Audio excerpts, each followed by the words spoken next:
Hi, this is John Levey with Peter Bodo for Tennis.com's Quick Hits. Pete, 2009 men's season's hard to believe, but it's already here. And one of the big stories going into it is Roger Federer. Will he break Pete Sampras' record? Well, there's a lot of pressure on Roger to break it this year. I think that's the wrong approach, both for Federer and actually for his fans, too. Look, Federer at this point, he's like a skier. He's going down the hill. He's got an avalanche behind him. He doesn't have just Rafael Nadal anymore, but he's got Andy Murray. We see he's jumped out to the best start of anyone this year. And he's got a couple of other guys like Tsonga and Djokovic who are going to be in the mix. If I were Federer and his fans, I would really, really say, look, be patient. Roger's got great chances at 3 of the slams. And if Nadal's not in the picture, even at the French Open, 4 of the slams. So the thing to do for him now is just keep his confidence, take what he can. I don't know that he'll break it this year. Personally, I don't think he'll get it this year, but I think he will get it.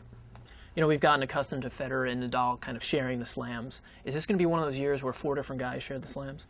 Oh, yeah, absolutely. I think right now you've got 4 quality guys up there. And, you say 4, but, you've got a couple of other guys in the mix that really deserve mention here. You've got Marin Cilic, who actually won one of the first events of the year. He's a fine player. And you've got Juan Martin Del Potro, who played terrific on the hard courts last year. John McEnroe was very high on him. So now you're talking about 6, maybe 7, 8 guys in the mix here at the top. So it's very likely that we're going to have a real sort of cornucopia of champions this year.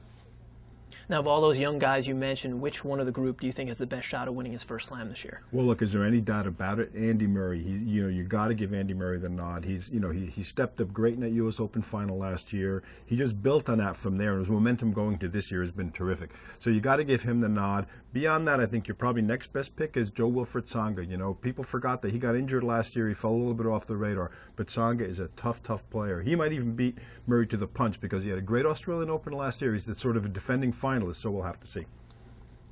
You haven't mentioned very much about the Americans at the moment. James Blake had a bit of a down year last year. Andy Roddick comes back with Larry Stefanki as his coach this year. The Americans have a lot to look forward to this year?